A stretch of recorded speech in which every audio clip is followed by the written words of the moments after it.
আহ আলহামদুলিল্লাহ আমাদের টিমে বোলিং ব্যাটিং দুইটাই খুব ভালো। সো আমাদের যেদিন আমাদের ব্যাটিংটা খুব ভালো খেলে সেদিন বোলাররাও মোটামুটি আলহামদুলিল্লাহ ম্যাচ উইনিং বোলিং করে।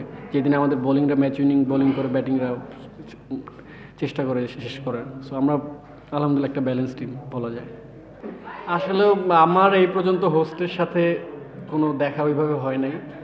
আফ্রিদির সাথেও আমার মানে খালি হাই হ্যালো হয়েছে, আর কোনো কথা হয় নাই। টিম যেমনই হোক প্রতিটা টিমই ভাবে যে আমরা সুপার ফোরে খেলবো, সো আমাদের ওই আত্মবিশ্বাস ছিল। সো আমরা আলহামদুলিল্লাহ সবাই ভালো খেলতেছে। একদিন হয়তো ব্যাটসম্যানরা বেশি ভালো খেলতেছে, একদিন হয়তো বোলাররা কিছু তাড়াতাড়ি অল আউট করে দিচ্ছে। সো এটা ভালো দিক। সো ইনশাল্লাহ আমার মনে হয় যে আমরা এইভাবে খেলতে থাকলে হয়তো নম্বর দিয়ে যেতে পারবো।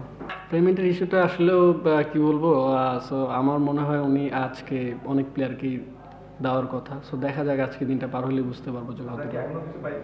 হ্যাঁ, আমি টুর্নামেন্টের শুরুর আগেই আলহামদুলিল্লাহ পাইছি। না, আমার সাথে ওইরকম কথা হয় নাই।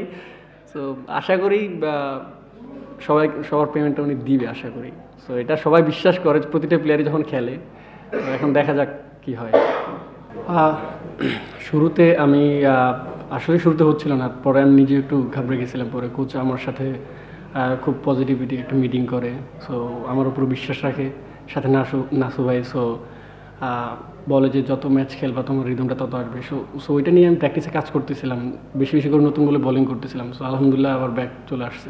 আসলে ইনজুরির পর থেকে এফোর্টটা একটু কম হচ্ছিল, যার কারণে বা একটু বডিটা আগে ফল হয়ে যাচ্ছিলো। সো এইটাই আমরা প্র্যাকটিসে করতেছিলাম তার জন্য।